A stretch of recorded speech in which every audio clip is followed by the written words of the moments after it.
Assalamualaikum warahmatullahi wabarakatuh. Salam sejahtera bagi kita semua. Om Swastiastu, Namo Buddhaya, salam kebajikan.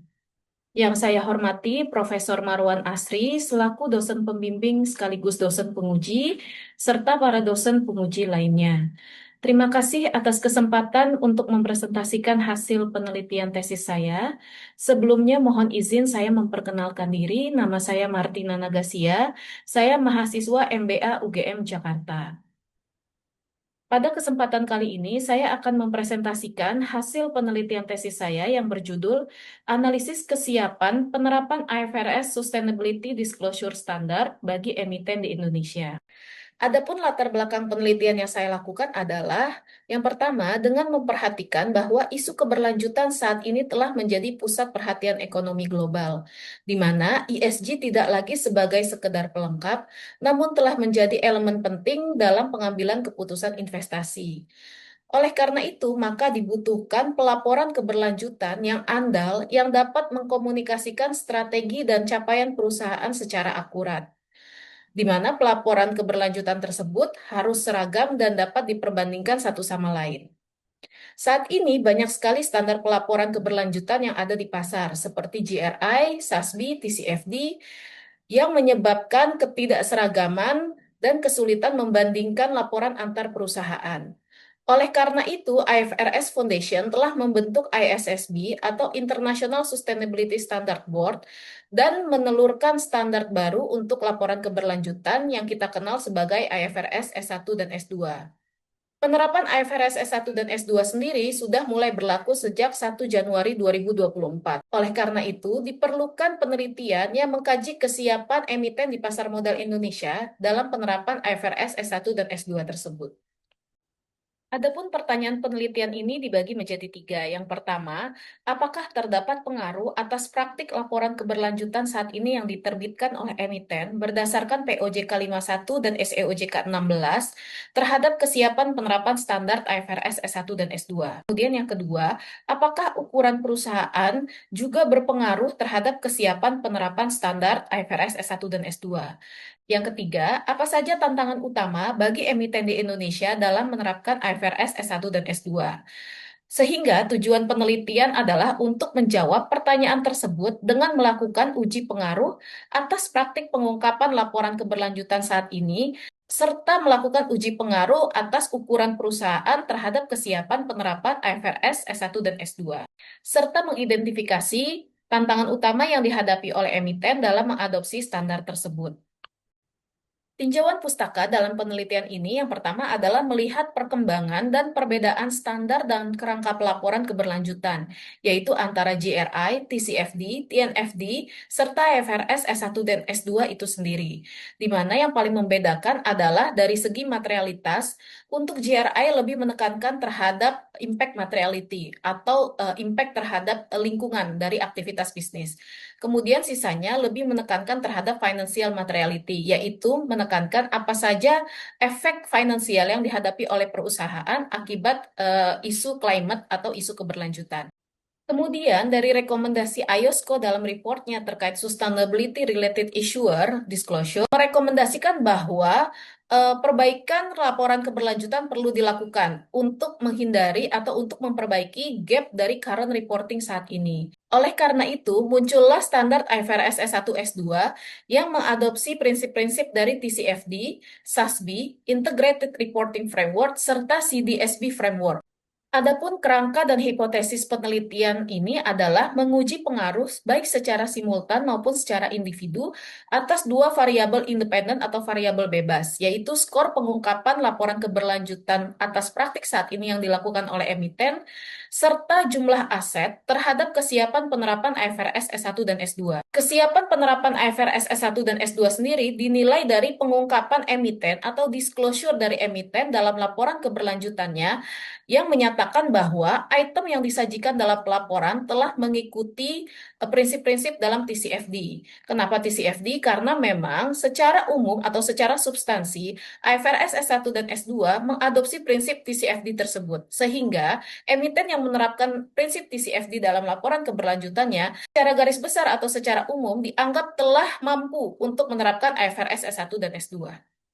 Metode penelitian yang digunakan dalam penelitian ini adalah multi-phase mixed methods, yaitu menggunakan beberapa metode antara lain pendekatan kuantitatif, pendekatan kualitatif, atau kombinasi keduanya digabungkan dalam melaksanakan penelitian. Untuk metode kuantitatif yang digunakan dalam penelitian ini antara lain melakukan analisis uji statistik deskriptif, kemudian analisis uji regresi logistik biner. Uji tersebut dilakukan atas hasil analisis dari laporan keberlanjutan dengan membedah 108 item pengungkapan yang kurang lebih mirip seperti persyaratan yang disyaratkan oleh IFRS S1 dan S2. Dari total 170 item pengungkapan yang dipersyaratkan oleh peraturan OJK. Adapun data penelitian yang digunakan dalam penelitian ini menggunakan data sekunder yang berasal dari laporan keberlanjutan, laporan keuangan, dan hasil survei yang dilakukan oleh OJK. Dengan jumlah sampel sebanyak 185 sampel yang diambil dengan teknik purposive sampling, yaitu pemilihan subjek dengan mempertimbangkan kriteria tertentu. Adapun kriteria pemilihan sampel yang saya lakukan adalah yang pertama, emiten tersebut menyampaikan laporan keberlanjutan kepada OJK, yaitu pada periode 2022 dan 2023. Kemudian, emiten tidak memiliki isu going concern apapun di OJK.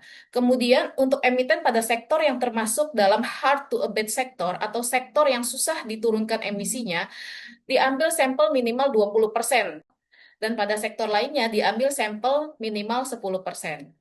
Dari hasil uji analisis deskriptif statistik yang dilakukan, terlihat bahwa skor pengungkapan yang didapat oleh emiten yang menjadi sampel dari tahun 2022 sampai tahun 2023 ada di rentang mulai dari 0 sampai dengan 400, dengan nilai rata sebesar 243,79 dan nilai sebaran sebesar 62,624.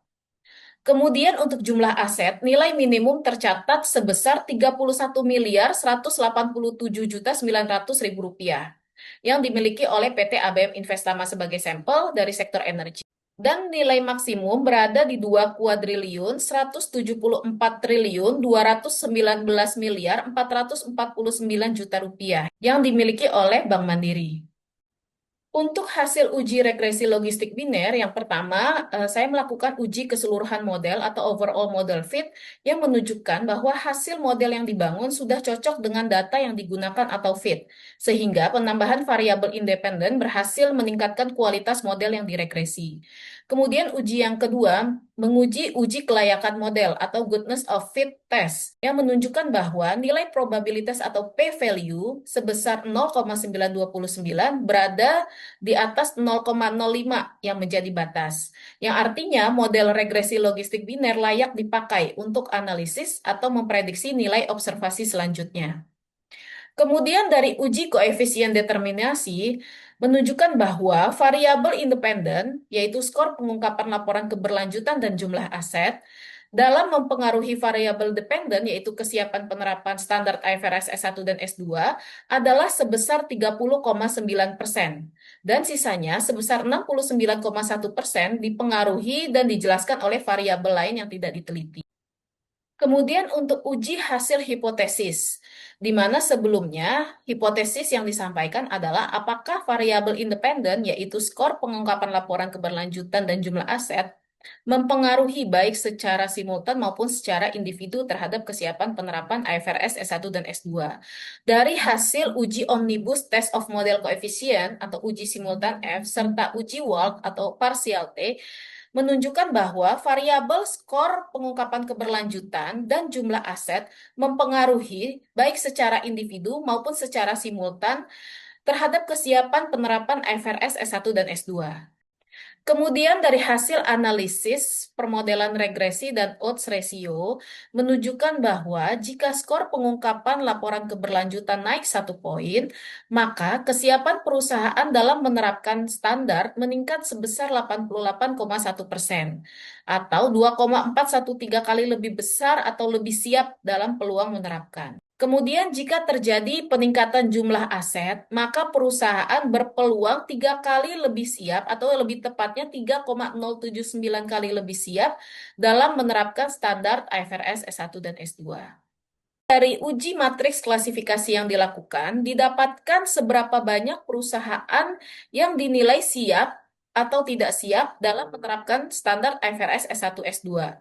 Dari jumlah emiten yang tidak siap, ternyata terdapat dua emiten atau dalam hal ini satu emiten karena data yang digunakan berupa data panel yang diprediksi siap menerapkan IFRS S1 S2 dengan tingkat kebenaran prediksi sebesar 99,4%.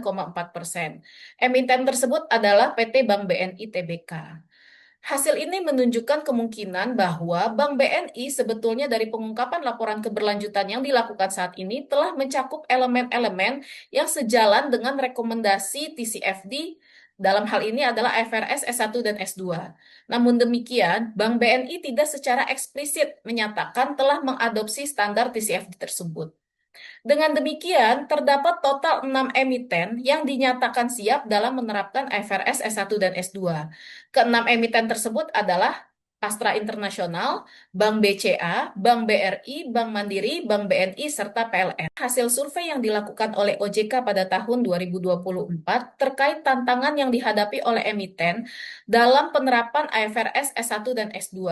Jika kita ambil tiga tantangan terbesar terkait penerapan tersebut yang menjadi tantangan atau challenge utama bagi emiten adalah yang pertama terkait pengumpulan data dan pengelolaan waktu untuk penyusunan laporan keberlanjutan itu sendiri, serta kurangnya kompetensi di internal perusahaan yang mengakibatkan laporan keberlanjutan tersebut tidak dapat mengcapture strategi atau capaian yang dilakukan oleh perusahaan terkait isu keberlanjutan. Dengan demikian, dari hasil penelitian yang dilakukan, didapat kesimpulan bahwa kesiapan emiten dalam penerapan standar IFRS S1 dan S2 masih sangat terbatas atau dapat dikatakan bahwa emiten belum siap dalam menerapkan standar tersebut. Karena hasil penelitian menunjukkan bahwa hanya sekitar 3,24% emiten dari total sampel yang dilakukan penelitian yang dinilai siap menerapkan IFRS S1 dan S2, yaitu 6 emiten yang telah saya sebutkan sebelumnya. Kemudian dari tantangan utama yang dihadapi oleh emiten, dibutuhkan pendekatan atau capacity building untuk meningkatkan kapasitas internal perusahaan serta memperkuat komitmen manajemen perusahaan agar mau menerapkan laporan keberlanjutan yang dibuat atau diterbitkan oleh mereka mengikuti standar internasional yang akan berlaku tersebut. Untuk saran penelitian ke depan, penulis merekomendasikan perluasan variabel independen serta metode penelitian. Penelitian selanjutnya dapat memasukkan variabel independen lain yang diduga mempengaruhi kesiapan penerapan IFRS S1 dan S2. Kemudian penulis juga merekomendasikan untuk menambah periode pengamatan agar memberikan gambaran lebih utuh dan menyeluruh, mengingat rencana Indonesia untuk mengadopsi standar tersebut adalah di tengah tahun 2026. Sehingga penelitian selanjutnya dapat menjadikan tahun 2024 dan 2025 sebagai variabel pengamatan. Demikian hasil penelitian tesis ini saya sampaikan. Atas waktu dan perhatian Dewan Penguji, saya ucapkan terima kasih. Wassalamualaikum warahmatullahi wabarakatuh.